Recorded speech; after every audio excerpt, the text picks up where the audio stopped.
Gophers men's hoops, the latest commit, as well as why Cam Christie will be a key for 2023 and beyond. And then what will the Gophers do with those final two scholarships? Hey, You are Locked On Golden Gophers. No matter what we're going to do here, we're just going to keep rowing. Your daily podcast on the Minnesota Whatever Golden turns out, Gophers. However it turns out, we're just going to keep rowing. Part of the Locked On Podcast Network. Your team every day. We're just going to keep rowing, and keep rowing.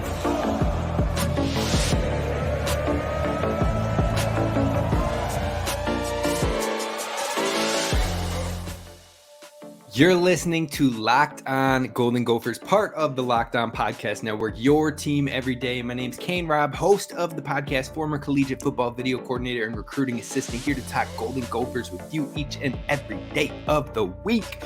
And it is Friday, folks. Friday on a long weekend. Those are the best kind of Fridays. They always just hit a little bit different. So I hope you have some great trips, some great vacations, some great time up at the cabin, you name it, to enjoy this extra long weekend. And be sure to hit subscribe over on YouTube at Locked On Golden Gophers, or find us wherever you get your audio platform, Stitcher, Apple Pods, you name it.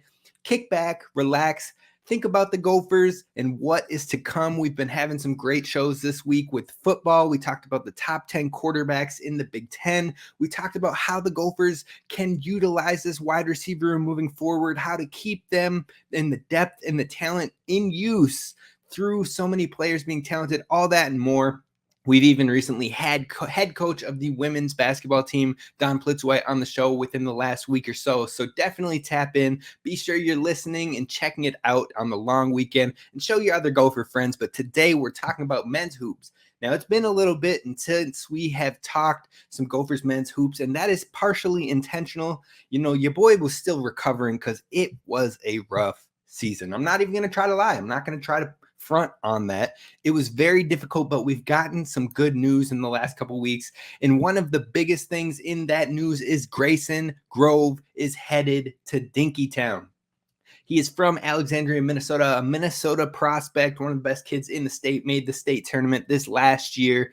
And he brings a lot of positivity to the Gophers program in the years to come. Now, he might not be an immediate contributor right away in 2024 when he gets here, but I think in the long term, he could be a very, very solid addition for this Gophers team. Now, he was balling as a junior, averaging 23 points, 8.5 rebounds, and was shooting 65% from the floor at one point in time this season as a junior. And you can't hate on that. On top of that, he's a stretch 4, 6'8", and he was hitting 48% of his 3-point shots. Now, I don't know if you're a math major or not, but regardless, 48% from behind the 3-point line is rock solid, especially for a big player, a 4 on the floor. Now, like I said, he's 6'8", 190 pounds. Other offers that he had so far include NDSU, St. Thomas, Colorado State. Now, I know those might not pop off the page for you, but what we are seeing is a lot of the talent in Minnesota that takes offers or pops up on a lot of those maybe low major programs. They start to garner those ones as we hit this senior year. So I would not be surprised if others tried to get into Grayson Grove's ear over the senior year as he continues to show out. But hopefully he is locked in fully and ready to stay home. Now, one thing that is very intriguing with Grayson Grove and his commitment here is that he is the second player to commit in this class of 2024. And that other player, point guard Isaac Asuma, well, guess what? Those two are teammates in the AAU circuit.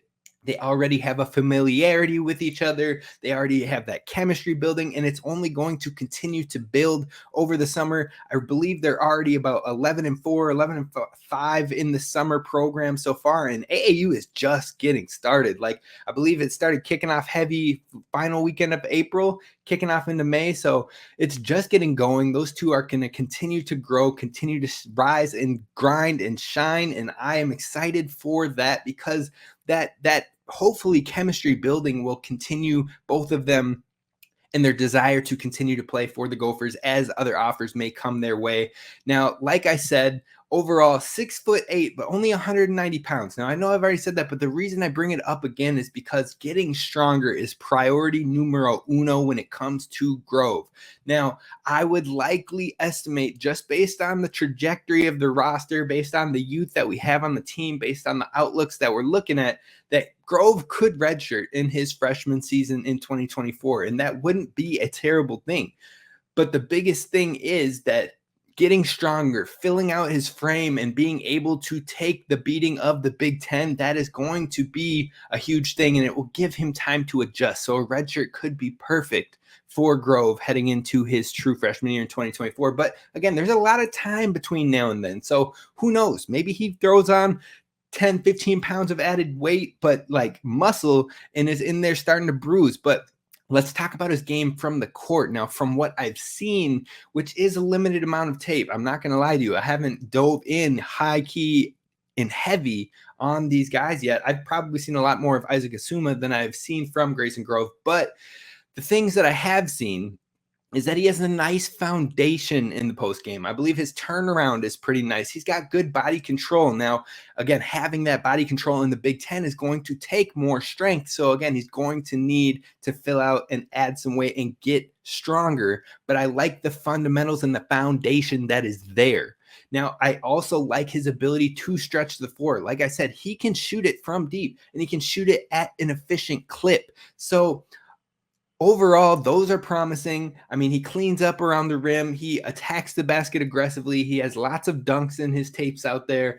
But I think the biggest thing, the biggest asset that I love from Grove's game is the length, and that he plays with that length. He doesn't play smaller. He uses the length to its fullest capability. He'll be out there defending on a wing or somebody shooting from deep and get his hand in there to not only disrupt the shot, but is often getting deflection, blocks, and tips with his length. He uses that to his advantage. And what we know that Coach Ben Johnson wants to do with this Gophers team is to be a scrappy, defensive mindset type team and let it play into the offense. Now you see that approach do well if you can get the athletes to play in it, and in this college basketball space and in this ever-changing transfer world, you also need them to stay and to continue to develop and grow. So those are all the challenges at hand right now. Now the Gophers are going to have to start to win more consistently in order to do some of those things. So the talent is there, the upside is there, the potential is there, but now you got to start capitalizing as a whole roster. And I think Grayson Grove can help with that in the future. Now, overall, he has the tools to be a nice stretch four. And the thing that, again, with that length that stands out to me the most is that he could switch out effectively on wings with his size at 6'8". And so he can switch out with the wings. He has the length to defend them. And if he continues to, maintain speed and be able to keep up with quicker players, he could be a very nice rotational piece in this Gophers roster.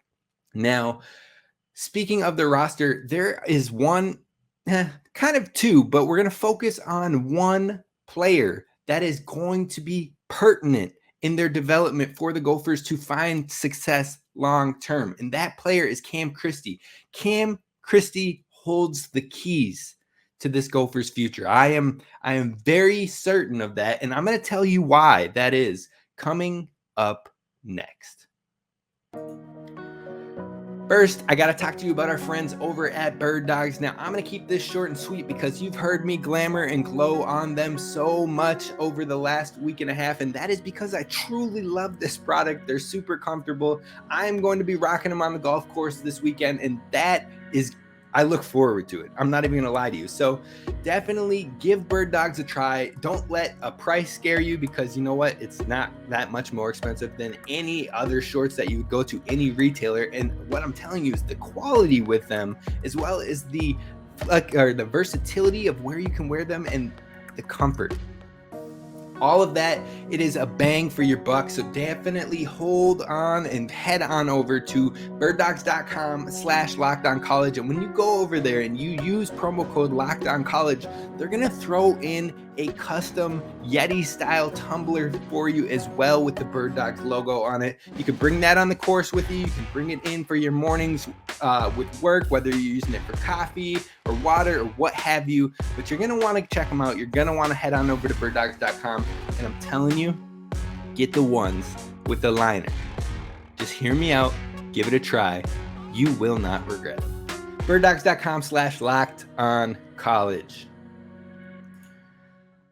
All right, Gophers fans, thank you so much for listening to Locked On Golden Gophers and making us your first listen when it comes to Gophers Daily Sports. Now, we've been talking a whole lot of football because it is getting there, folks. It's almost football time. And if you like to listen to football talk in May, and now we're heading to June, and you still can't get enough football and you can't get enough of your Gophers, definitely be sure to hit subscribe. I've got everydayers that tap in every day, and I appreciate you. I love the comments you drop on YouTube. I love some of the emails that I've received at lockedongoldengopers@gmail.com. Let me know the topics you want to hear on Top 10 Tuesday. We got another one coming this week, Top 10 Tuesday. Now, somebody asked, a listener listened in the comments and said, is Top 10 Tuesday going to be better than Taco Tuesday?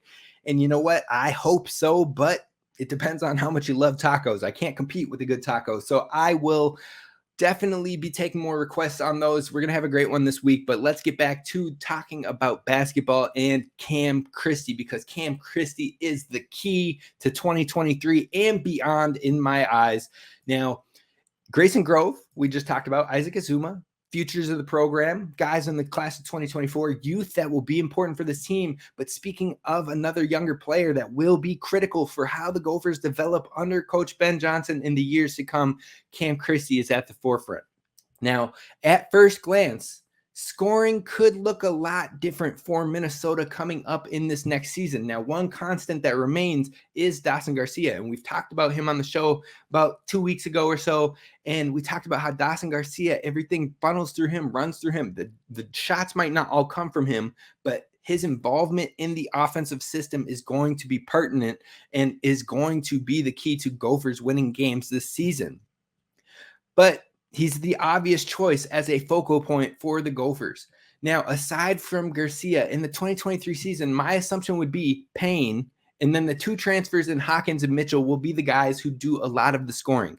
But those guys aren't all going to be here for a whole lot longer. I believe one of the transfers has only 1 year left, and the other one has 2. I have to double check on that for you. But what I'm saying is that the only player long-term that is in that grouping of 4 that will hopefully be here for more than 2 years is Pharrell Payne. Now, Pharrell is definitely the future of the program and has the ability to put you up or put up points on the interior. But as Dawson and those transfers move on in the near future, you can't just rely purely on post scoring, because when opponents play towards the interior, and that's how they're guarding, if we can't knock down the threes consistently, if we can't generate the mid-range consistently, the Gophers are going to be in a heck of a lot of trouble.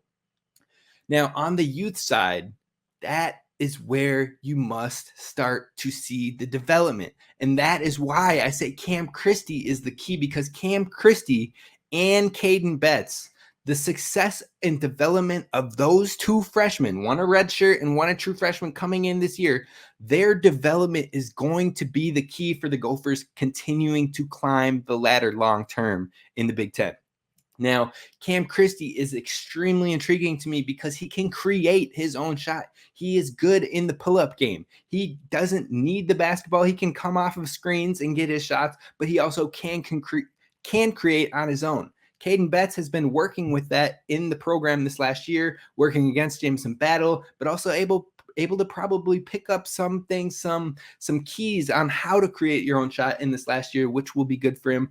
But those two are the guys that when things aren't falling or when we need a quick bucket, those are the players that we are going to need to be scorers in the years to come. Maybe not in 2023, but probably in 2024 and most definitely in 2025.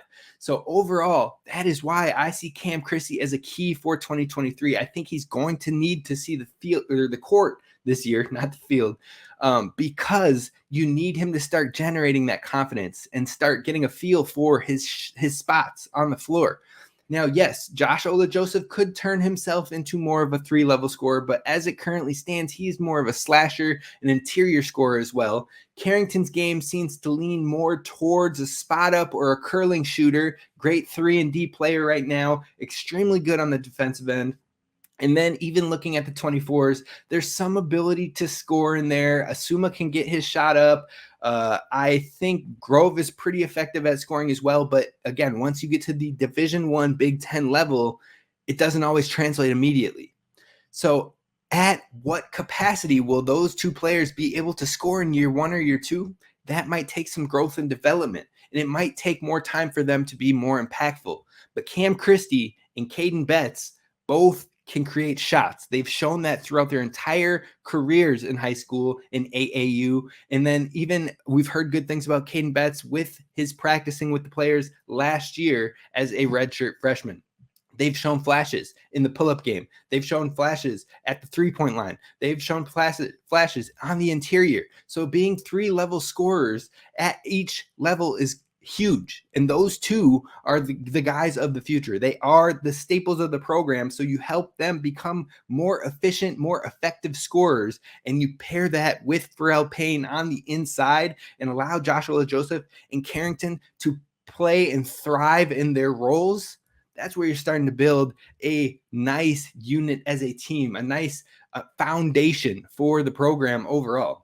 Now, in 2023, like I said, while you still have those vets that can do it, this is the perfect time to let Cam Christie experiment a little bit more. Get him time. Let him dip his toes into the scoring waters of sorts. Now, they don't have to be relied on, which is what gives them that advantage because they can find what comes natural but get more aggressive throughout the year. Once we hit Big Ten play, you're looking for them to do it more often, but they're still feeling it out with the Big Ten. By the time you get to late January, early February, or at least mid-February, you're hoping that these guys are putting up consistent shots, good shots, and finding ways to create on their own and being supplemental scorers to your Dawson Garcia, to your Elijah Hawkins, to your Mike Mitchell Jr. That would be perfection for the Gophers and the development for the long term. Now, you want the winning to come along with that. And I know, we need to win more games here in Minnesota. But them not being relied upon as scorers and coming along more naturally is definitely going to help give opportunities for next year. And that's the key. You'd like to get both of these guys, both Cam Christie and Caden Betts, 15 to 20 minutes a game and allow them to start finding their spots and in-game experience. Now, although they might not start in this season, they may not start many games or any games in this 2023 year, they should see healthy rotational opportunities if this team wants to go anywhere in the future. So that is why Cam Christie and Caden Betts, but focusing in on Cam Christie is a major key for 2023 because I don't know if we have anybody else on this roster outside of maybe Dawson Garcia that can find and create their own shot without it being forced. Now, again, he's going to have a little bit of a ways, a little bit of growth period to get used to the speed. But from what we've seen in high school and what we've seen in the AAU circuit, he has all the ability to do it and for it to carry over immediately into Big Ten play. Now, the final thing we're going to talk about on today's show before we wrap this one up is what Minnesota should do with its 2 available scholarships. That's right. We're going to talk about what the scholarships are and how there are still 2 available and what are the possibilities of how we fill that out, which is what one everydayer dropped in the comments that they wanted to hear. Well, we're wrapping up with it today at Locked On Golden Gophers. All right, Gophers fans, 2 available scholarships left. That's right. Everybody out there, a lot of people, not everybody. I mean, Ryan James knows his stuff, so he's definitely on top of it. But some of the other folks that cover Gophers basketball, there's been a little bit of confusion. And everyone's like, oh, well, we got 1 scholarship left, 1 scholarship available. We only get 13, and we got 12 scholarship players. We don't have 12 scholarship players. We only have 11. I have confirmation that Will Ramberg's scholarship was for the 2022-23 season, so that scholarship is still technically available. Now, what will Minnesota do with those 2 available scholarships still? That is a huge question, and it's definitely not one that I can give you a very clear answer on. I'm not sure there are many transfers that they're hot on the trail for right now.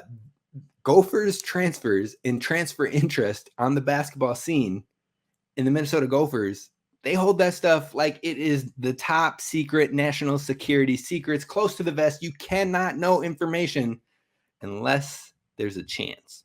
So right now, I would say that they're not heavily hot on the trail for any of these transfers still in the portal. They probably won't go all in on another transfer unless that addition is a perfect fit for what Coach Ben Johnson is trying to build, or a major impact player that addresses a need. So what needs do the Gophers have? Well, you've got Dawson Garcia, you've got Pharrell Payne on the interior as front court, and you've got Jack Wilson, who has also come in there as well. Now, Jack Wilson's minutes, that'll be an interesting thing to keep an eye on, but I know you'll see a lot of Payne and a lot of Garcia. Now, if you can find a massive, and I'm saying like a 7-foot, maybe 6'10", we'll see what happens, but 6'10" to 7'2", we'll say someone in that range that maybe isn't a huge scorer, maybe isn't a huge offensive presence, but is a defensive stalwart, I would not be surprised to see the Gophers really heavily try to look for something like that, someone who can be a front court protector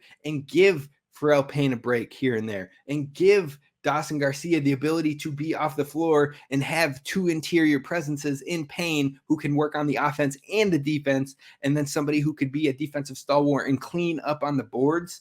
That is a player I think the Gophers would be interested in. Now, is there anyone out there that fits the bill right now? I'm not so certain on that one, but I think unless you find somebody like that, or unless you find someone that is a creative scorer, like we just said, this Gophers team really doesn't have, but it can be effective, doesn't need to be the guy, the alpha, the number one scorer, because we've already got someone in Dawson Garcia. We've got two guys that can create really well and facilitate in Hawkins and in Mitchell. Outside of that, maybe you're looking for a pure knockdown 3-ball shooter, someone who can just spot up and hit it. I'm talking your Duncan Robinsons, your who else is up there? Your Kyle Korvers of back in the day. Let's keep going with these.